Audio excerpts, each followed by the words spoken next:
With Photoshop open, let's begin by creating a new document. So, File, New, or you can select Create New, your choice. And now we will select the type of document we're going to work with. And to get started, let's work with print. And we're going to go with letter.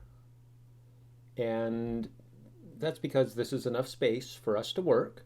Later on, we'll use different document sizes, but for what we're doing now, a simple letter layout will work. I will first change our units of measure to pixels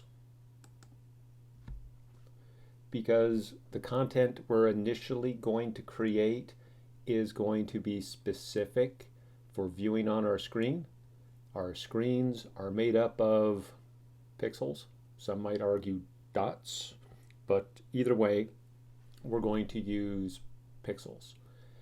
And our color mode will be RGB, and I was always taught to work in the native color mode of the device you're working on, and our monitors are RGB, red, green, and blue light.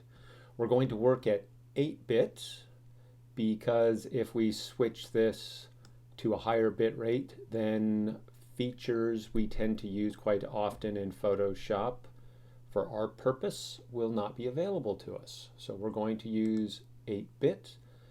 You can use whatever background color you like. I'm going to stay with the white background color.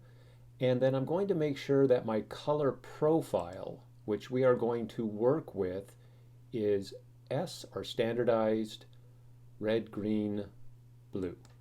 Okay? And then our pixel aspect ratio, otherwise the shape, is going to be square. So we should be good to go to begin our first canvas, our first file. And I'm just going to point out I'm not going to use artboards, or multiple canvases, if you will. We're just going to use a single canvas. All right, let's go ahead and create. And we now have our initial document. Let's go ahead and save. So save as. We're going to save to I'm going to save to my computer. It's really up to you where you save your files, but I'm going to save mine to my computer. I'm going to call this first exercise 1 images, and I'm going to save this. I have a folder labeled exercise 1 videos, which I'm using for the demos, and then I have some resource images, and I'm going to save my Photoshop file inside where my resource files. How you save your files, how you organize your files, that's really up to you. All right, so I'm going to go ahead and save my Photoshop file. And just to ensure, we're embedding the sRGB color profile. That way we're standardized from device to device around the world. So let's go ahead and save. And we are now ready to take a look at our interface. So you'll notice basically you have your tools, and you can move things around in your interface. I'll let you explore how you want to organize your interface.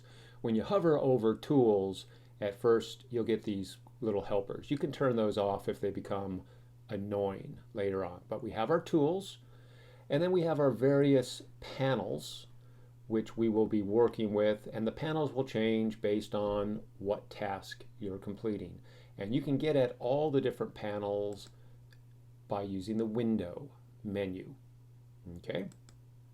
Now, at this point, what I tend to do, this may be open when you begin, and you might want to go through and take a look at these videos and learn how to do some basic edits, basic tasks in Photoshop. My video series are specific to the task for completing your work and turning in your work to meet requirements.